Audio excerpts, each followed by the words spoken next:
Hello students, I hope you all are well and good. Students, as you know, our online classing is running successfully in this series of the online class. Today, I am Saurabh Charasia with you, class 5th English, and the book we are going to read is from Vidya Publication, Decent English Grammar. So, this is a very good and fine book in which you are able to learn many things about English in a very simple way. Students, आज हम class 5 की English grammar करने जा रहे हैं जो विद्या प्रकाश के decent English reader से है, और ये यकीन मानिए बहुत ही बेहतरीन एक जो बुक है वो है, और इसमें से हम स्टडी करने जा रहे हैं. सबसे पहले जो हमका है चैप्टर नंबर फर्स्ट देखते हैं. So when we discuss the chapter number first, it is a prayer, और in most of the books we see कि जो फर्स्ट नंबर चैप्टर होता है वो अधिकतर क्या होती है, एक पोएम होती है. Because before beginning any auspicious work at खुशी ceremony we have to pray about God. हमें गॉड की प्रे करनी पड़ती है, दुआ करते हैं ताकि हमारा काम जो है अच्छा हो.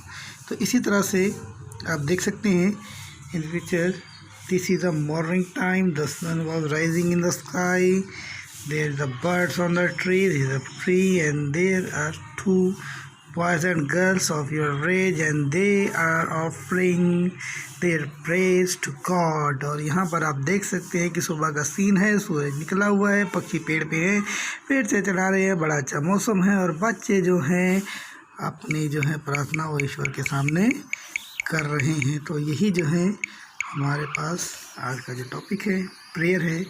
आइए इसको देखते हैं. तो एक बार मैं इसको फुल रीड आउट करूँगा, then after I will tell you word by word, and after that we do some important word meaning of this poem. Let's start. Before start the poem, आप करने से पहले जो मेरा ये चैनल है इसको आप सब्सक्राइब कर लीजिए. इसमें बहुत सारी एजुकेशनल वीडियो, जीके बेस्ड, और बहुत सारा हम जो है एजुकेशनल वीडियो डालते हैं ताकि बच्चों का जो है सर्वांगीण विकास हो सके. तो नीचे जो लाल रंग का सब्सक्राइब बटन दिया हुआ है उसको आप दबा लीजिए, सब्सक्राइब कर लीजिए, और वहीं पर एक बना होगा बेल आइकन, उस बेल आइकन को दबा दीजिए, उस घंटे को दबा दीजिए ताकि मैं कुछ भी अगर इस पर डालूँ तो आपके पास नोटिफिकेशन सबसे पहले आ जाए और आप वीडियो को देख के अपनी नॉलेज को बढ़ा सकें. सो let's begin with the prayer, that is morning prayer है. और ये जो पोएम है जो हम करने जा रहे हैं, it is written by R.N. Tagore.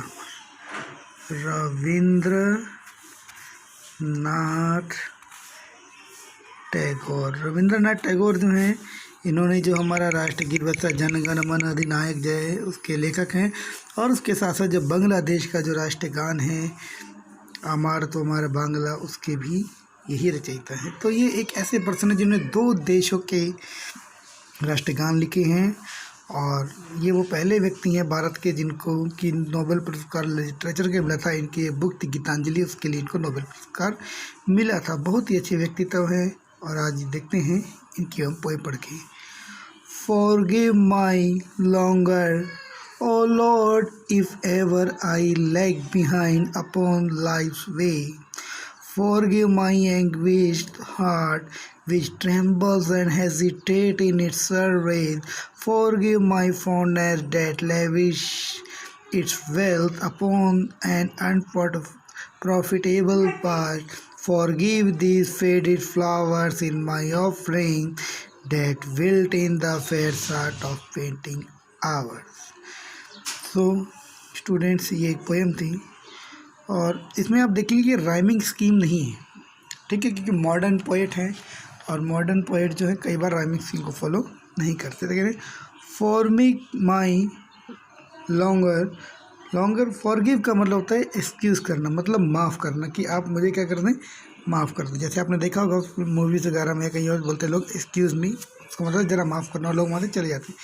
तो कह रहे एक्सक्यूज़, फॉरगिव माई लॉन्गर, निगलेक्ट, लॉन्गर का मतलब होता है, ये जो वर्ड लॉन्गर है इसका मतलब होता है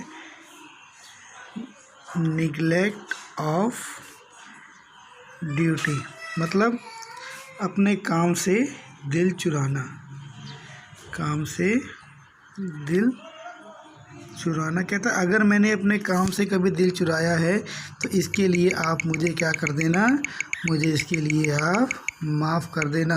और लॉर्ड, हे परम पिता परमात्मा, आई लाइक बिहाइंड, मैं पीछे ही रह गया। किसने पीछे रह गया?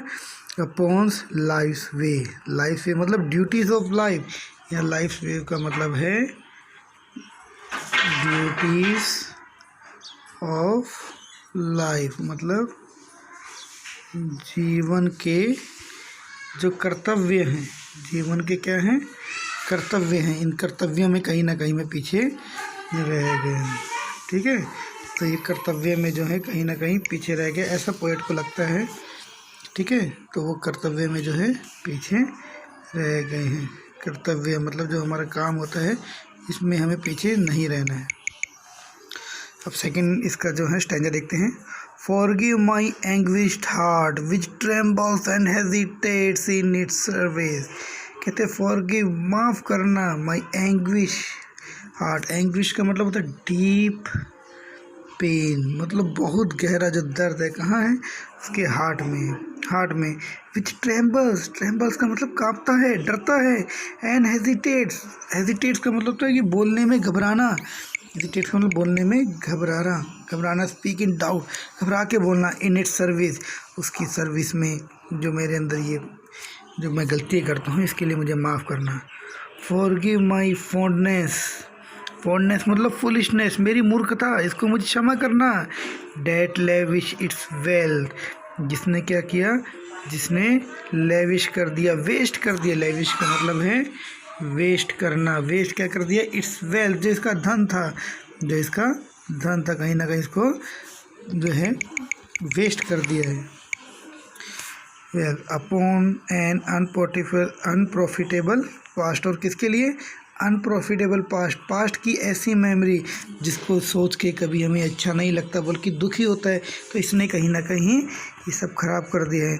फॉरगिव दिस फेडेड फ्लावर, और माफ़ करना इन फीके पड़े हुए फूलों को। फेडेड मतलब फीके पड़ जाना। In my offering. So we are discussing paragraph number stanza number 4, and in stanza number 4 the poet say forgive this faded flower in my offering। कहते हैं इनको भी माफ़ करना। किसको माफ़ करना? ये जो फेडेड फ्लावर है, फीके पड़े जो फूल है। माई ऑफरिंग, माई ऑफरिंग मतलब जब मैं आपको ऑफरिंग देता था। ऑफरिंग का मतलब जब ये ऑफरिंग मतलब होता है कि जो इनको पुष्प, ये जो फूल जो हैं चढ़ाते थे, वही ऑफरिंग। तो जो फूल फीके फ्लावर जो मैंने आपको चढ़ाए उसके लिए मुझे माफ़ करना। फीके फ्लावर का मतलब है बिना मन के जो मैंने काम किया है उसके लिए मुझे माफ़ करना। That willed in the fairs hate of painting hours, कहते हैं द विल्ड, विल्ड का मतलब फेड या विटर, जो मतलब बिल्कुल बेकार हो। Painting hours, hustle and bustle of busy life, कहता है जो मैंने अपने जीवन के बिजीपन में जो आपका ये त्याग किया, जो नज़रिए का त्याग किया, जो प्रभु को नहीं देखा, जो ईश्वर में अपनी एकाग्रता नहीं दिखा, इस सब के लिए जो है वो माफ़ी मांगते हुए यहाँ पर दिख रहे हैं। तो स्टूडेंट्स यहाँ पर थोड़ी सी इसकी एप्रिसिएशन दी हुई है, इसको देख लेते हैं। This is a small poem of Rabindranath Tagore. ये एक छोटी सी कविता है रविंद्रनाथ टैगोर की लिखी हुई। ही रोट मैनी पोएम्स, उन्होंने बहुत सारी पोएम्स लिखी, ड्रामास लिखे, नॉवेल्स लिखी, शॉर्ट स्टोरीज लिखी। ठीक है, पोएम मतलब कविताएं, ड्रामास मतलब नाटक, नॉवेल्स मतलब उपन्यास, शॉर्ट स्टोरीज मतलब लघु कथाएं एक्सेट्रा, और भी काफ़ी कुछ लिखा। इन दिस पोएम, इस कविता में ही प्रेज टू ऑलमाइटी गॉड, वो परमपिता परमेश्वर की जो है आराधना कर रहे हैं। To forgive his slackness in the discharge of his duty, क्योंकि उसने कहीं ना कहीं अपने कर्तव्य प्रार्थना में जो गलतियां की हैं उसके लिए उससे क्षमा प्रार्थी है। तो स्टूडेंट्स यहाँ पर आपकी पोएम ख़त्म हो गई। आपको कल इसके वर्ड मीनिंग करने हैं और इस पोएम को राइट करके होमवर्क के रूप में करना। थैंक यू, धन्यवाद। Okay, see you.